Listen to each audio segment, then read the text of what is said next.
কথা ক'ব পাৰো যে ৰাজীৱ হদিয়া যেতিয়া ঢুকাইছিলে তেতিয়া জুবিন গাৰ্গক মই এটা শব্দও গালি পৰা নাই মুখ্যমন্ত্ৰীয়ে যদি মই গালি পৰা দেখুৱাব পাৰে তেতিয়াহ'লে প্ৰথমতে তেওঁ দেখুৱাই লওক এনে তেখেতে ক'লে আৰু মই মোৰ কেতিয়াও অভ্যাস নাই যে এটা ফেচবুক পোষ্ট দি এটো ডিলিট কৰি দিয়া কোনো অভ্যাস নাই মুখ্যমন্ত্ৰীয়ে কালি কৈছে যে ৰাজীৱ হদিয়াক গালি পাৰি আমি বহুত ফেচবুক দিছিলো পোষ্ট দিছিলো আৰু তাৰপিছত ডিলিট কৰি দিছো আৰে ভাই মই জীৱনত এটাও ফেচবুক পোষ্ট ডিলিটে কৰা নাই যদি বিপদত পৰিছো তথাপিও তাত ৰাখিছো যদি কেতিয়াবা চৰকাৰৰ সমালোচনা কৰিছো তাৰ কাৰণে জেলত দিছে তথাপিও পোষ্ট আমি ডিলিট কৰা নাই আমি আপোনাৰ নিচিনা এনেকুৱা 2 নম্বৰী ৰাজনীতিক নহয় আমি যেটো ক'বলৈ সাহস কৰো জুবিন দাক যদি কিবা সমালোচনা কৰিবলগীয়া আছিল কৰিলোহেঁতেন কৰা নাই কিন্তু মই আৰু এটা আপুনি কথা কৈ আছে অসমৰ মুখ্যমন্ত্ৰীয়ে কৈ আছে যে যি সময়ত আপোনাৰ হেৰি হৈছিলে আপোনাৰ কি কয় অসমত কোভিড হৈছিলে কোভিডৰ সময়ত জুবিন দাক চিকিৎসা কৰিবৰ কাৰণে তেখেতে চাৰ্টাৰ্ড ফ্লাইট এখন লৈ তেখেতে চিকিৎসা কৰিবলৈ দিল্লীলৈ লৈ গৈছিলে দিল্লী নে বেংগলোৰ নে মুম্বাইলৈ কবালৈ লৈ গৈছিলে তেখেতে এতিয়া হেতুকে সদায় ঢোল পিটি থাকে ও জুবিন গাৰ্গক ভাল পোৱাৰ কাৰণে এটাই ঢোল পিটি থাকে বলে মই চাৰ্টাৰ্ড ফ্লাইটত লৈ গৈছিলো তোমাৰ ব্যক্তিগত প্ৰকাৰে লৈ গৈছিলা নেকি জুবিন গাৰ্গৰ বেমাৰ হ'লেতো সব চৰকাৰে চাৰ্টাৰ্ড ফ্লাইটত নিব লাগিব জুবিন গাৰ্গ তেনেকুৱা স্তৰৰ তেনেকুৱা ক্লাছৰ মানুহে তেওঁ অসমীয়া জাতিৰ হৃদয়ৰ আপোন মানুহ তেওঁ আমাৰ হিয়াৰ আমঠু গতিকে তেওঁ বেমাৰ হৈছে চৰকাৰৰ মুখ্যমন্ত্ৰী এজনে তেওঁ টকাৰেও নহয় চৰকাৰে চাৰ্টাৰ্ড ফ্লাইট এখন দি লৈ গৈছে সেইটো যিমানবাৰ ক'লে এতিয়া উল্টাই মই ঘূৰাই পইচাটো দি দিবলৈ মন গৈছে মুখ্যমন্ত্ৰী ঘূৰাই তুমি কি পইচা দিছিলা বুলি ক'বলৈ আৰু তেওঁ কৈ আছে বোলে সেই সময়ত অখিল গগৈ কি কৰিছিলে সেই সময়ত তুমি মোক অখিল গগৈক জেলত ভৰাই থৈছিলা 20 চনত 19 চনৰ 12 ডিচেম্বৰত মই জেলত সোমাইছো গুৱাহাটী জেলত মই গোটেই 2020 চনটো আছো আৰু 2021 চনত মই গুৱাহাটী মেডিকেল কলেজলৈ আহিছো আৰু তাৰপিছত গুৱাহাটী মেডিকেল কলেজৰ পৰা মই জুলাই মাহত ওলাইছো 21 চনৰ মই গোটেই সময়খিনি জেলত আছো জেলত থাকোতে মই কেনেকে আপোনাক হেৰি কৰিবগে পাৰিম জুবিন গাৰ্গক মই সহায় কৰিব পাৰিম কেনেকে কৰিব পাৰিম মোকে সহায় কৰা মানুহ নাই তেতিয়া মই অকলশৰীয়া হৈছো জেলত মুখ্যমন্ত্ৰীয়ে এনে চেলবেলিয়া কথা কৈ আছে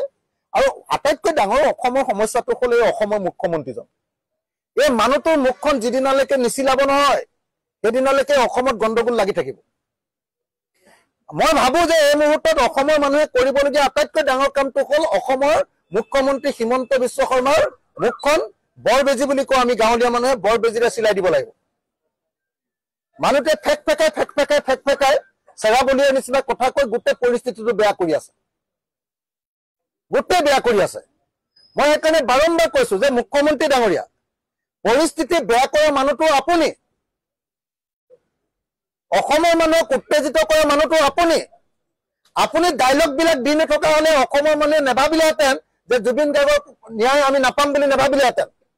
আপোনাৰ কথা আৰু কাণ্ড দেখি চব মানুহে বুজি পাইছে যে আপুনি জুবিন গাৰ্গক ন্যায় নিদিয়ে আপুনি জুবিন গাৰ্গক আটাইতকৈ বেছিকৈ গালি পাৰিছিলে অসমত হয়নে নহয় কওক কা আন্দোলনৰ সময়ত আটাইতকৈ বেছিকৈ গালি পৰা মানুহজন অসমৰ জুবিন গাৰ্গক আটাইতকৈ বেয়াকৈ গালি পৰা মানুহজনৰ নাম হিমন্ত বিশ্ব শৰ্মা আৰু জুবিন গাৰ্গে আটাইতকৈ বেয়াকৈ গালি পৰা মানুহজনৰ নাম হিমন্ত বিশ্ব শৰ্মা কি বুলি কৈছিলে বাৰু আপোনালোকৰ মনত আছে নে নাই সবৰে নিশ্চয় অসমৰ মানুহৰ মনত আছে কি বুলি কৈছিলে বিজেপিটো এইটো কি পাৰ্টি বুলি কৈছিলে বটলা পাৰ্টি আৰু কৈছিলে যে তোমালোকৰ পলিটিক্স বন্ধ কৰি দিম কাক কৈছিলে হিমন্ত বিশ্ব আৰু সৰ্বানন্দ পলিটিক্স নকৰিবা বন্ধ বুলি গানটো কৈছিলে সৰ্বানন্দ আৰু হিমন্তৰ কাৰণে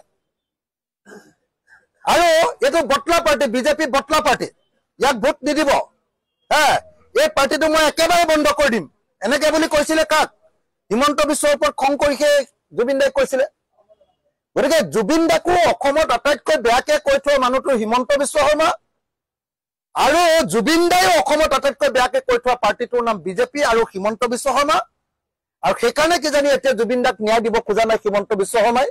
আৰু সেইকাৰণে অসমৰ মানুহে হিমন্ত বিশ্ব শৰ্মাক বিশ্বাস কৰিব পৰা নাই আৰু সেইকাৰণে প্ৰতিবাদ কৰি আছে সেইকাৰণে জাষ্টিছ ফৰ জুবিন গাৰ্গ বুলি আমি ৰাতিপুৱা সদায় লিখি আছো